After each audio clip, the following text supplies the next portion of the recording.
ये 5 महीने 6 महीने में सरकारी नौकरी की तैयारी नहीं होती है, पागल बनता है आदमी और कुछ नहीं होता है। आपको सिलेबस समझने में ही 7-8 महीने लग जाएंगे भाई ढंग से, चाहे वो मैथ का हो, इंग्लिश का हो, रीजनिंग का हो, जीएस का हो, तो इतना वक्त तो आपको लगना ही लगना है। अब इतना वक्त लगना है तो भाई जो मान के चल रहा है अच्छा कोई बात नहीं, मैं तो अभी फर्स्ट ईयर में हूँ, मेरे पास तो बहुत समय है। भाई जब तक तुम ग्रेजुएशन करोगे ना तब तक मेरे भाई भीड़ बहुत नौकरी लेके चल जाएगी, और उसके बाद तैयारी करनी शुरू करोगे तो 2 साल तुम्हें और लग जाएंगे। तो क्यों अपने आप को उतना समय देना? आप चाहे 12th में है, फर्स्ट ईयर में है, सेकंड ईयर में है, थर्ड ईयर में है, आप किसी भी ईयर में है, आप अभी से अगर आपका फ्यूचर है गवर्नमेंट एग्जाम की तैयारी करना तो आप लग जाइए। आप मत छोड़िए उन चीजों को लेके, मत टालिए कल के लिए। आप ही को करना है, आप आज भी करोगे तो आप ही पढ़ोगे, कल भी पढ़ोगे तो आप ही पढ़ोगे, आपकी जगह कोई दूसरा नहीं पढ़ने वाला है भाई। हर साल ना 1000 टॉपर सिलेक्ट होते हैं और लगातार हो रहे हैं। सबकी स्ट्रेटेजी अलग है, किसने क्या किया वो आप पे सूट करता है क्या नहीं करता, आप सबकी स्ट्रेंथ वीकनेस अलग है। अगर आप किसी को ऐसे ब्लाइंडली फॉलो ही करते रह जाओगे ना, कुछ नहीं कर पाओगे जिंदगी में। आप सबकी सुनो, ये देखो कि मुझ पे वो चीज एप्लीकेबल हो रही है या नहीं हो रही है। हमेशा ये चीज याद रखना, समझ गए? हमने जब आईएएस की तैयारी शुरू की इतना हंसते थे लोग मेरे ऊपर। अच्छा, उनका हंसना जायज भी था, हमें कुछ आता ही नहीं था, तो उनको लगता है कि तुम आईएएस बनोगे। हमने कहा कोशिश करने में क्या जाता है। एक हमारे सीनियर थे, वो तो भी इतना हंसे बेचारे, इतना हंसे कि उनका एक दोस्त था, वो उनको पकड़ के दूसरे कमरे में ले गया। पहली बार मुझे पता चला कि हंसी कितना कष्ट देती। तो मुझे द्रौपदी की याद आई। तुम्हें कोई गाली में कुछ भी बोले, लेकिन जब लोग तुम्हारे ऊपर हंसते हैं और तुम कोशिश करो कि लोग तुम्हारे ऊपर हंसे, मोटिवेशन की जरूरत ही नहीं पड़ेगी, क्योंकि हंसना आग पैदा करता है। रात में पढ़ते हो नींद आए ना, सोना मत। सोचना कि यार 10 सवाल करने की अगर और औकात है ना तो 10 सवाल करके सोऊंगा मैं। नींद आए कुछ भी आए भाई, पढ़ने से आज तक कोई मरा नहीं है, नहीं मर सकता कोई, तय है, इस बात को समझ लो। एक बार है ना, 1 साल रगड़ दो, जब जिस दिन नौकरी हाथ में आ जाएगी ना उसके बाद भाई दुनिया की हर कोने घूम लेना, जो ऐशाराम करने होंगे ना वो कर लेना। वक्त भागा नहीं है, कहीं गया नहीं है, यहीं पर 1 साल आपसे मांग रहा है अगले 50 साल आपको बेहतर करके देने के लिए। वो 1 साल दे दो उसको, सब कुछ भूल जाओ, क्या इंस्टाग्राम है, क्या फेसबुक है, क्या व्हाट्सएप है, सारी दुनियादारी, बस ये 1 साल ढंग से। मैं कह रहा हूं, देखिए, सोने के लिए जीवन नहीं मिला है, आराम करने के लिए जीवन नहीं मिलता। आराम तो अंत में सबको करना है, ये जीवन मिला है काम करने के लिए। तो 7 घंटे से ज्यादा अगर एक लीडर सो रहा है, साहब मैं कह रहा हूं उसके पास सपना है ही नहीं।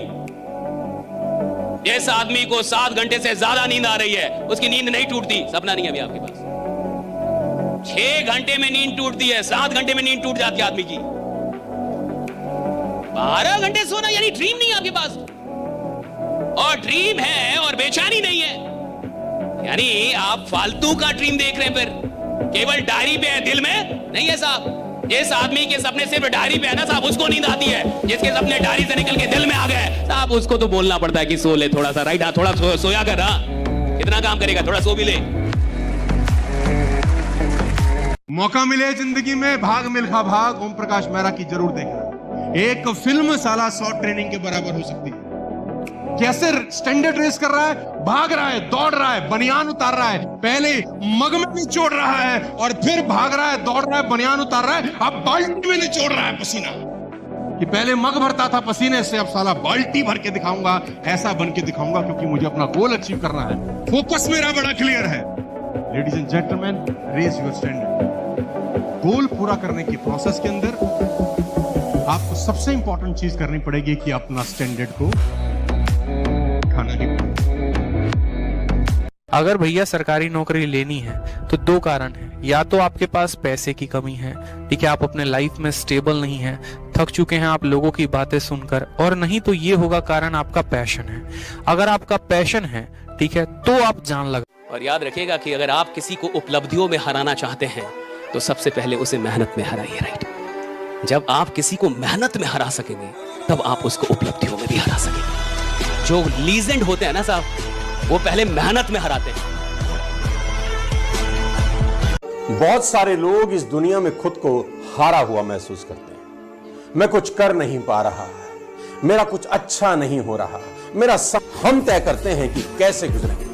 मुझे नहीं मालूम ये कौन सी शक्ति है, मैं तो बस इतना ही जानता हूं कि यह मौजूद है। और यह इंसान को उसी मानसिक अवस्था में मिलती है जब वह ठीक ठाक जान लेता है कि वो आखिर जिंदगी में करना क्या चाहता है और फिर उसे पाने तक मैदान ना छोड़ने के लिए तैयार रहता है। जैसे आपको दिन भर मेहनत कराई जाए और फिर शाम के आपको जब 10 रुपया मिले, 20 रुपया मिले, तो आपको बड़ा महत्व रहेगा कि भाई अब हम 8-10 घंटे मेहनत की, तब ये 20 रुपया तुम इनको सहज मत समझो। लेकिन जब तुम 20 रुपया किसी को ऐसे ही दोगे तो उसने तो मेहनत की नहीं ना, तो 20 रुपये का महत्व नहीं समझेगा। ऐसे संतजन जो बोलते हैं वो उनके जीवन का सार है, पर हम लोग उसका महत्व उतना नहीं दे पाते जितना वो महत्व दिए, और जो दे दे तो कल्याण हो जाए, उसको उतनी दौड़ भाग नहीं करनी पड़ेगी। पर जो आप सपना देख रहे हो कि मैं जीवन में बहुत बड़ा करूं, मैं आईआईटी में जाऊं, मेरे करोड़ों के पैकेज लगे, मैं समाज के लिए कुछ कर पाऊं, मैं कोई एक मिसाइल बना पाऊं भारत के लिए, मैं नासा में जा पाऊं, मैं कोई स्टार्टअप खोल पाऊं, अगर आपके इतने बड़े सपने हैं तो आपको संघर्ष करना पड़ेगा और आपको रोज वो चीज करनी पड़ेगी जो आपको शायद पसंद ना भी हो, आपको उन्हें पसंद करना पड़ेगा। कहा जाता है ना, do the work you love और else start loving the work you do. या तो आप वो करो जिससे आपको प्यार है, या तो जो चीज आप कर रहे हो उससे आप प्यार कर लो बेटा। भारत के हालात बताऊं आपको, भारत के करोड़ों बच्चे तब तक बिजली का बल्ब बंद नहीं करते जब तक पिताजी दुनिया से नहीं जाएंगे। ये घनघोर सच्चाइयां हैं। पिताजी का साया, माताजी का साया जब तक रहता है, न कभी बिजली बंद की, न कभी घर में कुछ आ रहा है जा रहा है, कुछ होश नहीं। फिर जब सर के ऊपर से छत हटती है तब जाके जिंदगी बदलती है। तब तो फिर कोई बदल ले, तब तो जब सिर पे आके पड़े तब जो काम कर रहे हो मालिक बन के नहीं कर रहे हो, मजबूरियों में कर रहे हो। कि मेहनत तो हमने भी दिलो जान से की थी, ये नसीब है हमारा जो हर बार अटक रहा है। कि मेहनत तो हमने भी दिलो जान से की थी साहब, ये नसीब है हमारा जो हर बार अटक रहा है। और किसी को घर से निकलते ही मिल गई उनकी मंजिल, कोई हमारी तरह आज भी भटक रहा है। एक जानवर भी ना अपने इंस्टेंट प्लेजर पे फोकस करता है, बस खा लिया, बाकी सब चीजें इग्नोर। आजकल ना यही मेंटलिटी आजकल की जनरेशन में निकल के आ रही है। जेन जी जो जनरेशन है, कॉपी पेस्ट जनरेशन है, बस दूसरों को देखते हैं, ये ट्रेंड है, ये करना है, ये कपड़े चल रहे हैं, ये कपड़े पहनने हैं। लेकिन तो इंसान और जानवर में ना एक चीज का डिफरेंस है, क्या इंसान जो है अपनी प्लेजर को ना, इंस्टेंट प्लेजर को इग्नोर कर सकता है। दुनिया में बसे मिलने को लिए तरस जाए वो आदमी जिसने तुम्हारी बत्ती में आग लगाई थी। याद रखिएगा, जिस आदमी को सफल होना होता है वो हर महीने अपनी गलतियां खोजता है। जिस आदमी को सफल नहीं होना है वो वर्षों बिता देता है और कभी अपनी गलतियों को नहीं खोजता है। जिस आदमी को आगे जाना है ना जिंदगी में, वो हर 30 दिन पे अपनी गलतियां खोजता है। वो एक दिन निकालेगा, 1 घंटे 2 घंटे आराम से एकांत में बैठेगा और अपनी गलतियां खोजेगा कि मैंने 30 दिन में क्या गलतियां की, मैंने इन 30 दिनों में क्या गलत कर दिया जिसके चलते मैं चूक गया, थोड़ा कम रहा। और जिस आदमी को अपनी प्रेजेंट सिचुएशन से इतनी मोहब्बत है कि आगे भी वैसा ही सब कुछ रख रहा है, तो साहब वो अपनी गलतियां खोजेगा ही नहीं। डिप्रेशन बताऊं मैं आपको क्या होता है। डिप्रेशन ये होता है कि जब आपको पता है तैयारी करनी है, सिलेक्शन लेना है, ये लक्ष्मीकांत है, ये स्पेक्ट्रम है, ये पढ़नी है, टाइम वेस्ट हो रहा है, लेकिन फिर भी आप नहीं कर रहे हो, कुछ भी नहीं कर रहे हो, आपका बेड से उठने का मन नहीं कर रहा है, कुछ भी करने का मन नहीं कर रहा है, तो इसे बोलते हैं डिप्रेशन।